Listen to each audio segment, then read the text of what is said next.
Hey there, everyone. Welcome back to the Infinite Energy Podcast. Today, we're talking about the energy of miscommunication. Oh, you know those moments where everyone's not exactly on the same page or understanding each other. Those are the times we're going to address on a couple of different levels on today's episode. So make sure you stay tuned because this is a juicy episode full of great tips.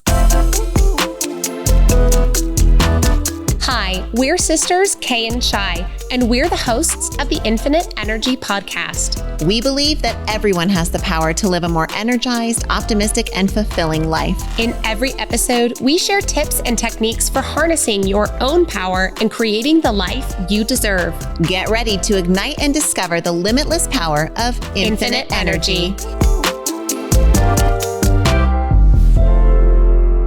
Today is all about the energy of miscommunication. And as many of you know, Shyla and I are indeed sisters, and we have been in the fire of a family business for the last 20 years, which means that we have definitely dealt with our fair share of miscommunication. On so many levels, on family levels, on business levels, on educational levels, on generational levels, on spiritual levels, right? When you work with the same people, you live with the same people that you play with, right? You're going to have miscommunication on all kinds of different levels. But the truth be told, miscommunication is totally part of the human experience. It certainly is. And when it happens, how we recover can really affect the outcome. But let's take a look first at how we're going to break this down today. So we've got 3 segments in today's episode. We're going to talk about miscommunicating with yourself, miscommunicating with other people, and miscommunicating with the world around you. Now, we have a funny story to start you out because it's a great example of how the innocence of miscommunication can sometimes lead to different results. Now, twice a year for the last 7 years, we have found ourselves at the Orlando World Center Marriott for the Maxwell International Conference there. And while we were there this last August, we did what we always do, which was on day one to go get a bunch of groceries at the Walmart and then have our snacks and things. And always we get this huge bag of mints and leave all of the things downstairs. Well, there's this moment where I forget something up in the room and I walk no joke, almost 3/4 of a mile to our room and to get the thing. And Kay texts me, "Hey, can you grab the mint bag?" And I'm like, "Oh, that's funny. I thought we left the mint bag down at the table, like the bag with the mints, but there's got to be some other kind of bag with mints inside of the room." So I grab my thing that I'm up there for and I'm furiously looking around for this mint bag. I know I'm due back downstairs soon. I'm calling and texting Kay who can't answer. I call finally Megan and I'm like, "Megan, the mints are down at the table. I can't find the mints." She said she needs the mint bag. And she's like, "The mint colored bag." There I was searching for the mint bag, the mint bag, the mint bag. And all along, all I needed to look for was the mint bag. That's an example of miscommunication that can innocently influence your behavior when you don't understand and have the same shared meanings. So I actually have said mint bag with us here in the studio, and it really is mint. I mean, there's only one way to describe the color of this bag. It is absolutely mint. For those of you who are listening and are not watching our video, it is definitely a mint colored bag. But here's the thing. Shyla spent extra time, had extra emotional frustration, and we had to have a lot more back and forth through our communication because of this miscommunication. So, funny, it's cute on a sister story level, but think about the implications of this on widespread, maybe in a business, miscommunication.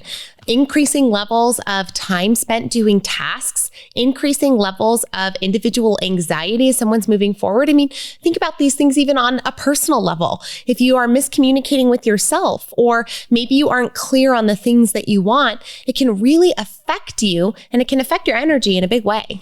Well, then that's what we're all about here on the Infinite Energy Podcast. And I'm glad you brought the prop out and that we had the mint bag handy. And then when we think about that miscommunication, right, it's innocent when it's something like a mint bag, but it's not innocent when it's inside of an organization or inside of a family or inside of a relationship or inside of your own self, as Kay was mentioning. And so understanding where those missed opportunities are, where there's opportunity for more comprehension, more articulation, more specification, then we can really get better at conveying what it is that we're feeling on the inside, what it is that we're trying to achieve in a way that gets others who want to help us do it, even when when those communications are sometimes the hard ones, right? Like that conversation you have to have with somebody that's disciplinary in the workplace, or when you have to have those kinds of interactions with somebody where you've got to confront them about a behavior or set a boundary for yourself. Those are hard times. But if we're communicating well, usually there's a way to do it that both parties walk away feeling at least okay. And it's through good communication. But when we don't have that shining ideal communication, the rest is miscommunication. The thing that stood out to me about what you said there, Shai, is that we really kind of rest in this idea of how we are articulating and how something is being comprehended. Mm-hmm. Now, we have the ability to speak or verbalize our thoughts as human beings. I mean, heck, you're listening to a recorded spoken verbal thoughts about spoken verbal thoughts. Yeah. This is getting real meta. Whoa. Welcome. But what's so cool about this is that we get the opportunity to examine these instances so that we can reduce them. When we increase our level of articulation, we're able to communicate what we want to ourselves and others and to the world around us more effectively. And when we increase the level of comprehension other people have because we're considerate of the circumstances they bring forward, we're able to get along in our relationships better. But here's the kicker. You may think that you're getting the point across to somebody else, but you might not necessarily understand what they're bringing to the table. Now, Shai, in your sociology class, you have a beautiful example that you bring forward that I think helps us understand from a visual perspective what this really means when everyone's bringing themselves to the picture when looking at something. Well, it's helpful for students to consider the subject of sociology, which is society, and tune in next week when that's going to be our topic here, but to consider it as a statue in the middle of our classroom. But what the point can be made for anything being the statue in your life. So anything that you want to examine, you're going to turn it into this metaphorical statue and have a look at it. Now, the thing about a statue is if you stand right in front of it, you're going to see exactly what the statue was made for, right? You're going to see it at face value, literally, if it's a statue of people, right? This is where the faces are going to be. And you're going to see all of the best parts of it at face value. But that when somebody stands behind the statue, they can see something totally different. Now, which one is right? The one that says it's happy people smiling and the person in the back says, you have no idea what's going on back here. There are sticks holding things up and crumbling walls and mold spreading over and things are going awry. And that's not what's happening at all, right? They're looking at the same statue, but they're seeing completely different things. And so this is just that great metaphor to think about anything you want to examine. What are all the perspectives around it? And what are all the perspectives around it that are influencing others when you're interacting with them as well? And what's so interesting too, in the next dimension that gets brought forward here is that the people looking at the statue are seeing different things with their eyes. They're also coming forward with different memories, different trauma experiences, different conversations that they had 10 minutes ago that are affecting their energy in the moment that they're looking at the statue, which is making them see things more negatively than positively. And so it can seem infinitely complex to ever land a communication properly. Like, how can I actually articulate so that we can have comprehension? And that, like, we are not even close to being masters on this subject. We fumble through things all the time. But what we can tell you is that we found a couple of things that have helped along the way. And we've identified some red flags, especially when it comes to things like talking to yourself and communicating with yourself, that might help you as you're along this beautiful path of life. Well, in an effort to have a more positive, cleanly, clear, articulate, comprehensible articulation with yourself, then we want to make sure that we're doing exactly what Kay demonstrated there, which was to get away from the default of focusing on what we don't want and what we can't do, and to turn it into what we can do. Remember, she said we're not masters, but what we can tell you is that we've learned a lot along the way. And one of the things that we've learned is that this shift in orientation onto positive outcomes helps tremendously on that internal experience and your communication with yourself. So rather than thinking about all the things that you hate and that are bothering you and that are frustrating you, you have a choice when your mind is doing those things to stop it and think about something else. Move the mind off of it. You might not be able to move the mind off of those hateful, aggressive patterns that are playing out in your mind to like happy, peppy, positive, right? Like that doesn't feel authentic, but you could probably think about something neutral, right? Like imagine a forest and then look at the tree, or think about that episode of the show that you watched this morning. That's certainly more constructive than some of the judgments and things and patterns that are playing out in your mind. So I think this is that great example of what we have learned is focusing on what you do like and what you can do. If it feels difficult for you to hijack your mind with maybe imagination or a thinking exercise, give your brain questions to center around to help you identify things around you that are positive. Now, if computers speak in zeros and ones, then your brain speaks in Q's and A's. When you give your brain a question, it literally cannot help but to try to answer it. And so when you ask yourself, what do I like? What can I do? What do I see around me that brings me joy? These little tiny questions give your brain just the opportunity to answer in something that's more positive for you. And we'll be back with more about how you can relate this miscommunication and the energy of such to yourself after you have a word from our sponsors.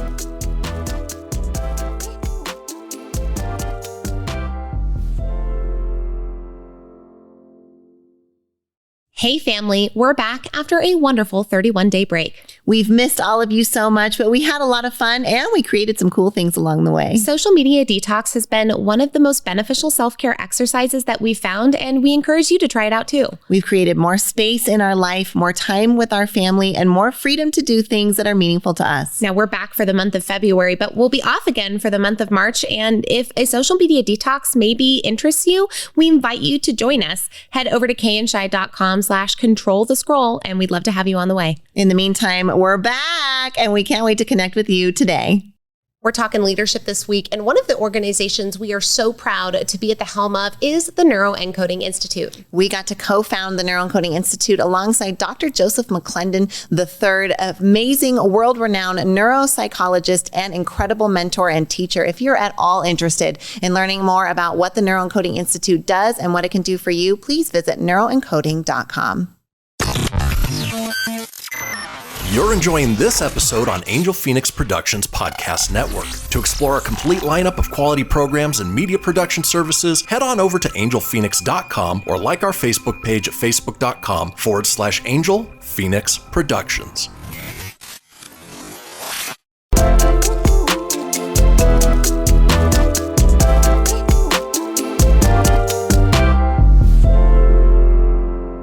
Now, there's absolutely no way to tackle a topic like the energy of miscommunication in just a measly little 30 minutes, but there is opportunity for us to share some experiences about it and maybe some perspectives as well that can help you along your journey. And, as we were examining this idea of the miscommunications we have with ourselves, we were thinking about that, that fine line about communicating to yourself the cold, hard truth about the reality, the situation, your responsibility, and the consequences and the reaping of the sowing and all of those things, and the person and the voice inside that beats you up about it, that's the judgment about it, that is just absolutely over the top, stabbing you about whatever it is that's not constructive. And when it goes into that non and unconstructive zone, that's what we would call a miscommunication. I think when it comes into self-communication, there's almost two sides of that road, Shai. I think that then get us into the danger zone, right? We have the side of the road that says that's the cold, hard truth being harped on you,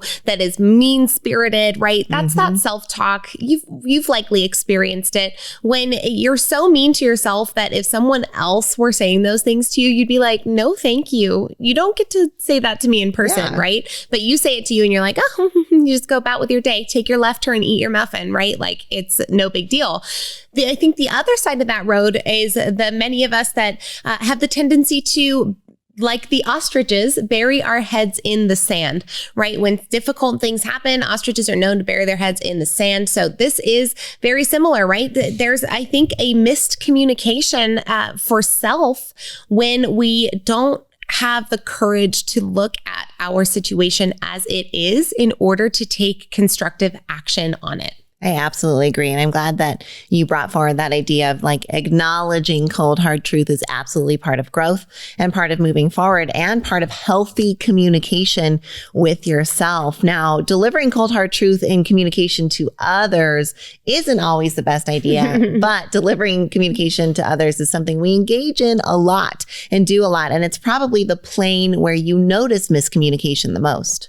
Communicating with others is interesting because when you miscommunicate, you get instant feedback. Well, at least most of the time you do, especially if you're in person or on a Zoom, right? You have a miscommunication with someone, you see it on their face, they light up, or their body posture changes, or they say something back to you and you realize that you've struck a chord the wrong way. So how do we make sure that when we articulate, we are understood? And when we articulate and someone else receives it, that maybe they are comprehending in the way that we intended, right? So that we aren't maybe being misjudged based off of what we're saying because we're not articulating how we want to.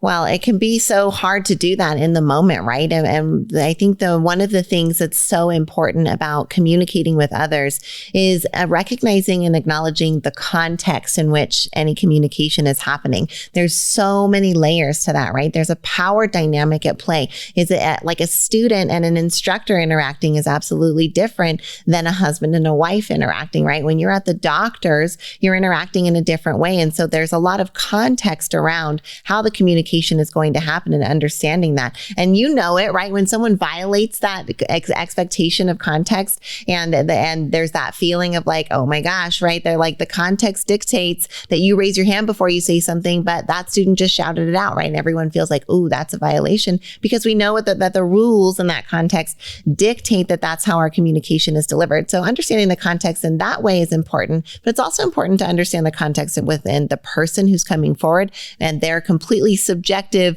and fully engrossing self-experience happening on their end as well. You know, a funny story that happened for me back when I was 21, I worked in a restaurant in San Diego, California, and a miscommunication that I had with another because I didn't understand their background or where they were coming from was that I was working with someone from Guatemala and he was starting to be kind of angry with me in the back of the house, and I wasn't understanding why he and I were having interpersonal issues.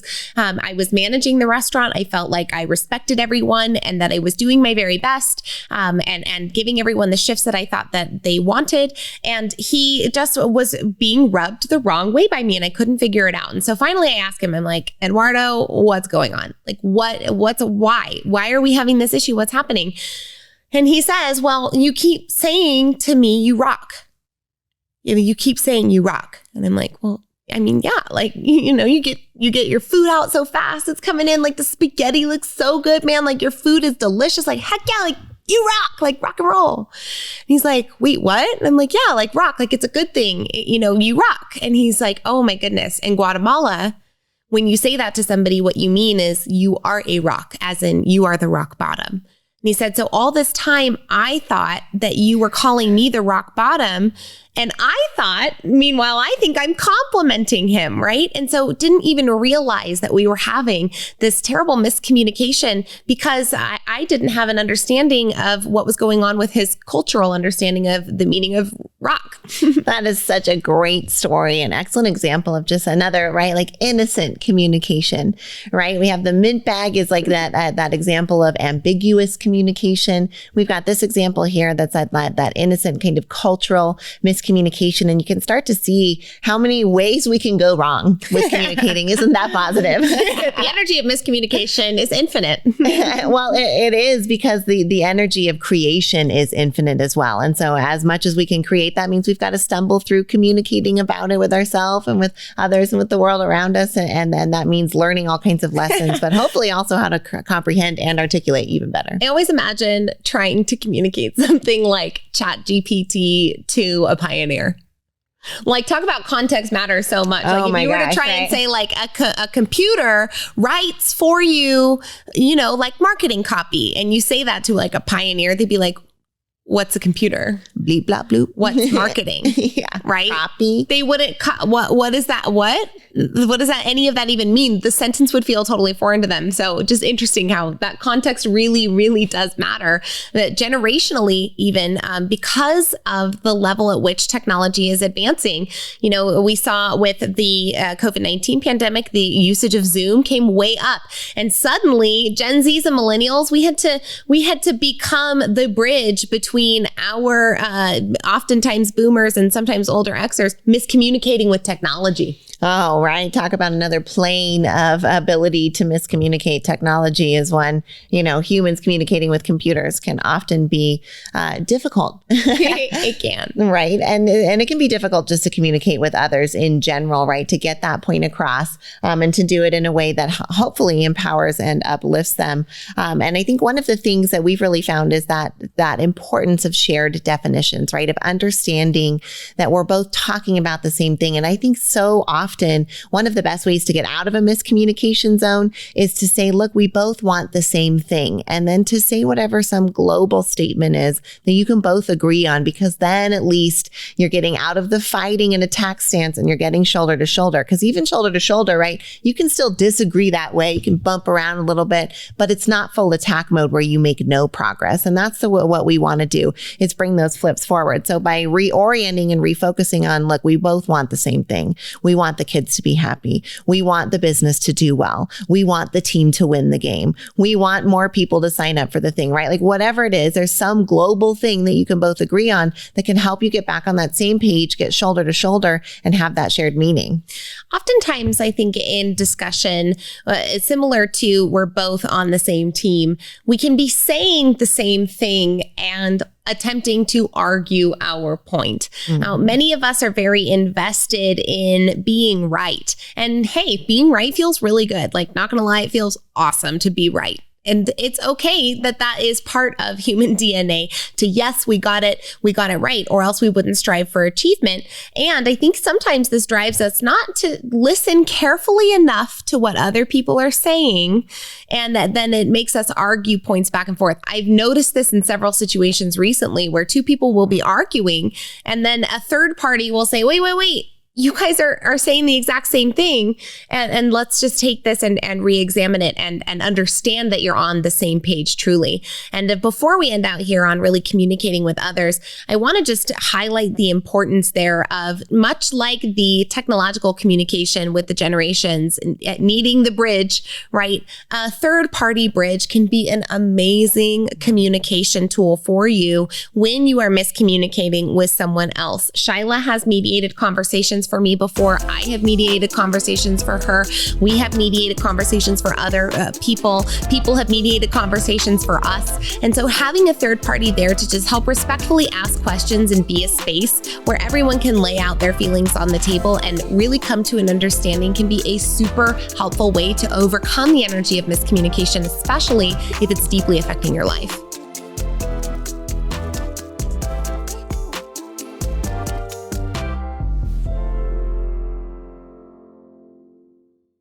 One of our proudest business accomplishments is what we've been able to do with Squeeze In franchising.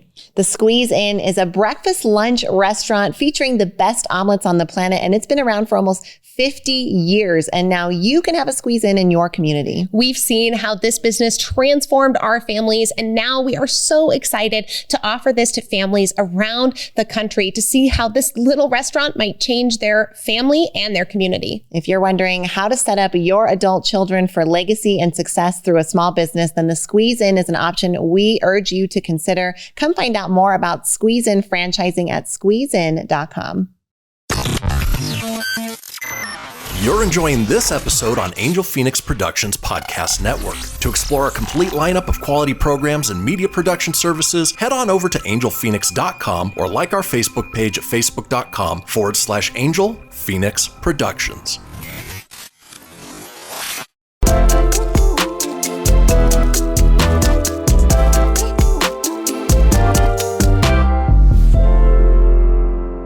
As we're on this energy of miscommunication and we kind of move into thinking about how we miscommunicate with the world around us, like technology, as we alluded to earlier there. I was thinking about the example of sometimes there's those generational differences of language, word meanings, right? Like the word gay used to mean like merry and bright and gay, right? And you even see that in some of our Christmas songs and different references from earlier in the centuries. But one that was popping for me, I was thinking about as we've been talking about this is the word righteous. Now, if you are outside of the religious religious world, and especially if you are probably under the age of, I would say 50, 45, maybe, then the word righteous doesn't have the same meaning that it does to those that are deeply involved in religion. In fact, most people, I surmise that most people don't drop the self when they think about righteous. And so righteous gets a bad connotation, right? Like I honestly, I'll have to look it up here. I don't know what the actual definition is of righteous. So let's just see. It wouldn't be an episode of the Infinite Energy podcast. We didn't have a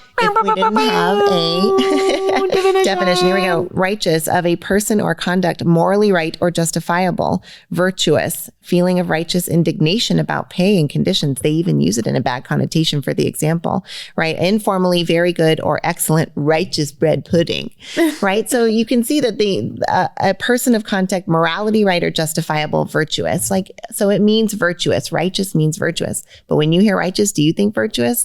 I don't think you probably do. But to those in the religious area, they say, I want to be righteous. I want to be righteous because they're understanding it in the virtuous sense. So anyways, all of that to say. It's a generational rock and rock. Exactly. It's a generational rock. You rock and no, you're a rock. You're on the bottom, right? Like it's that they kept saying righteous in this like learned environment that we were in. And we kept being like rubbed the wrong way. And finally we're like, oh, virtuous, you mean like virtuous? And it was just interesting. So I thought that was a good example to bring forward. It's a great example. In fact, there's a little bit of a funnier example, but didn't one of your students say in their paper that they had to explain a slang word to their family members? Oh yeah, well they forgot to code switch to their parents' speak when they got home, and they accidentally said bet, which is the new kid speak for saying like gotcha, yeah, like I bet, right? Like you're in agreement, yeah, you bet, yeah, I bet.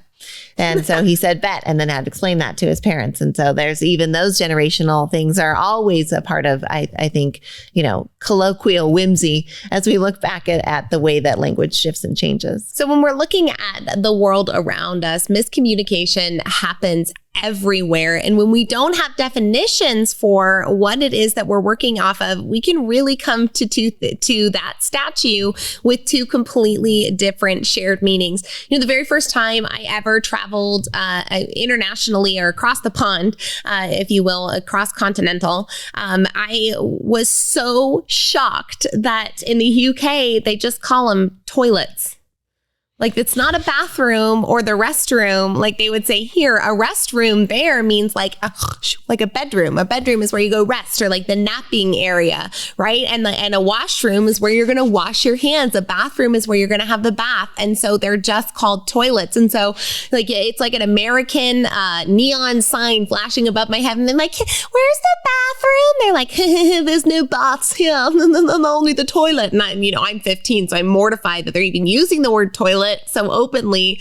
And so just an interesting, as we're communicating with the world around us, right? If you're not exposed to certain things or you haven't used a word in a context before, it can feel almost jarring when you see it outside of how you're used to.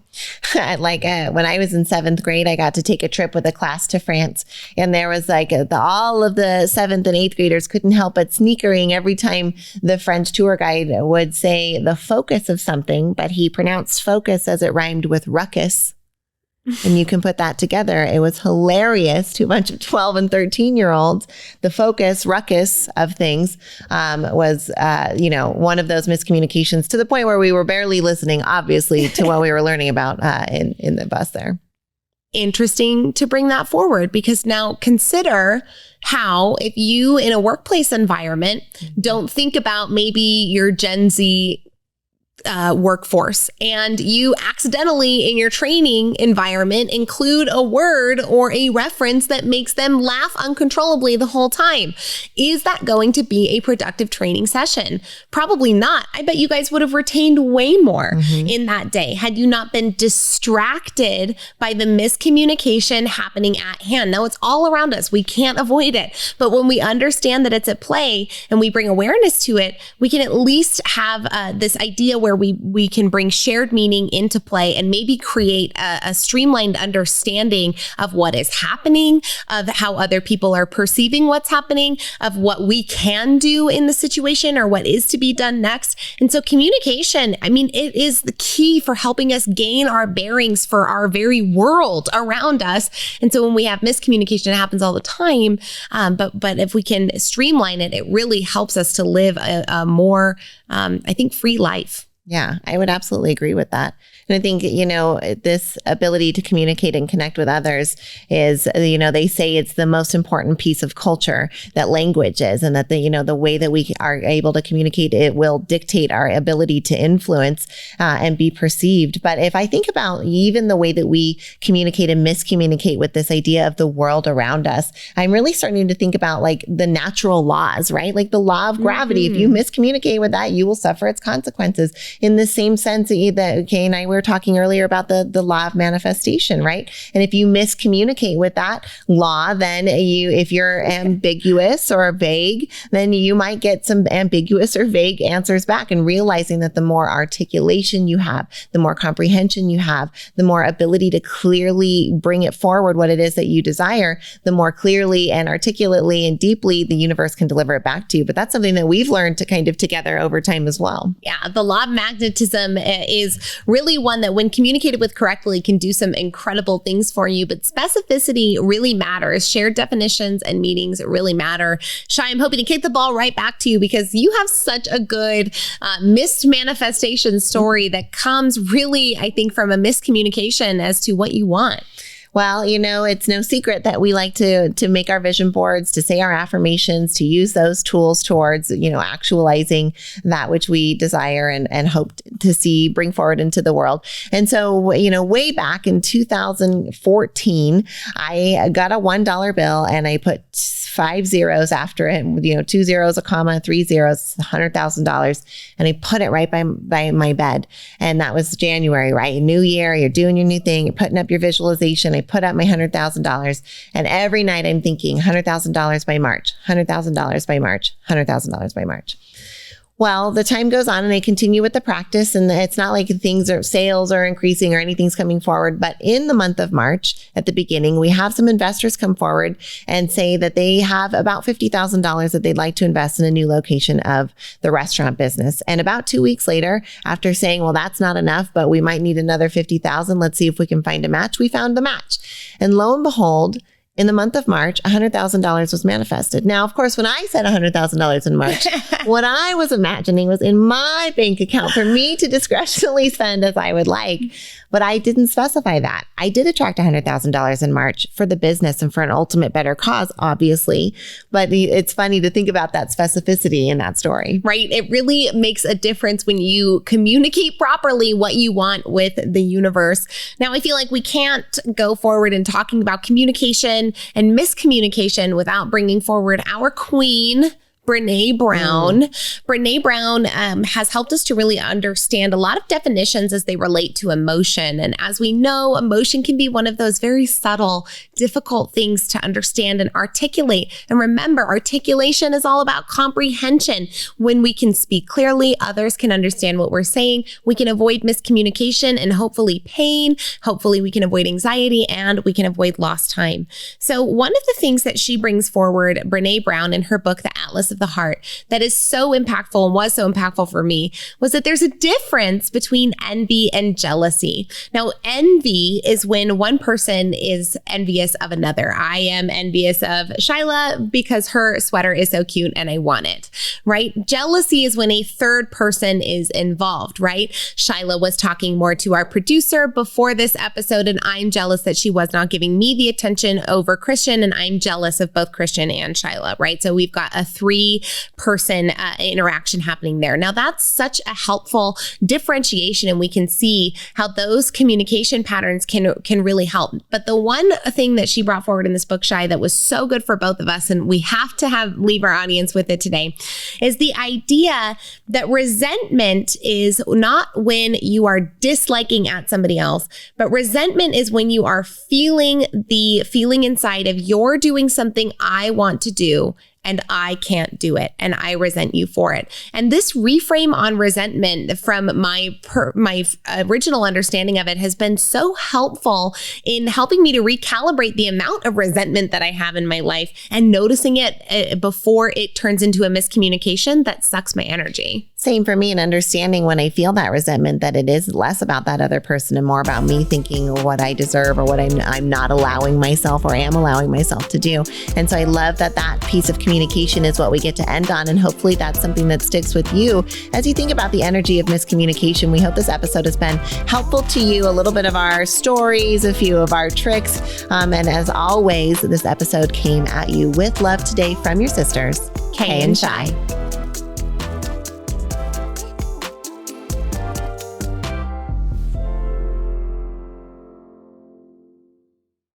This podcast was a production of Angel Phoenix Productions. Explore more episodes of this show or other great shows on the Angel Phoenix Podcast Network by visiting angelphoenix.com. The views expressed in this show do not necessarily represent those of Angel Phoenix Productions or its advertisers and may contain language that's unsuitable for younger listeners.